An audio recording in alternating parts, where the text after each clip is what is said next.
So இது board வந்து பார்த்தீங்கன்னா 1.6 வெர்னாது. ஸோ அந்த வெர்னாது வந்து என்ன ஆச்சுன்னா வாட்டர் டேமேஜ் பார்த்தா தெரியும், கப்ளர் ஃபுல்லாகவே அவுட்டு. ஸோ அதுக்கு நம்ம என்ன பண்ண போகிறோம்னா இந்த கப்ளர் இன்னொரு போர்ட்லேருந்து எடுத்து இந்த கப்ளர் வந்து போட போகிறோம், அதுக்கு ஃபிட்டிங் பண்ண போகிறோம். ஸோ அந்த கப்ளர் வந்து ரிமூவ் பண்ணிட்டு இதை போட்டு பேக் பண்ணி அனுப்பிச்சா வேலை முடிஞ்சுது.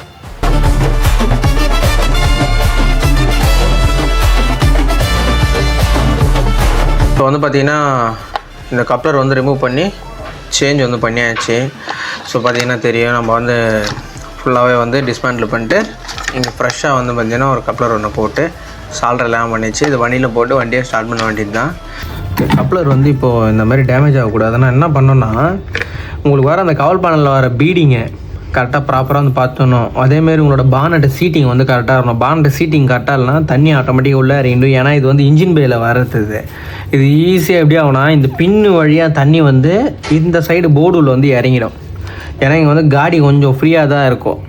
அவங்க வந்து எப்படி போட்டிருப்பாங்கன்னா, இப்படி பின்னு இழுக்கிற மாதிரி தான் போட்டுருவாங்க. நீங்கள் கப்ளர் லாக் பண்ணிங்கன்னா இந்த பக்கம் பின்னு தள்ளாத மாதிரி தான் இருக்கும். ஸோ அதனால் அங்கே சின்ன ஒரு ஏர் கேப் இருக்கும். இது தண்ணி வந்து தேங்க இது வழியாக வந்து இறந்துடும். ஸோ இது வந்து இங்கே பார்த்தீங்கன்னா தெரியும், பின் எல்லாம் கட்டாக இருக்கா. இது வந்து தண்ணினால் தான் ஆகும். தண்ணி இறங்காமல் பார்த்தோன்னா அந்த பானட் பீடிங் தான் ஃபஸ்ட்டு, அப்புறம் பானட் சீட்டிங், அது ரெண்டு இருந்தாலே வந்து போதும். ஸோ தேங்க்யூ ஃபார் வாட்சிங் திஸ் வீடியோ.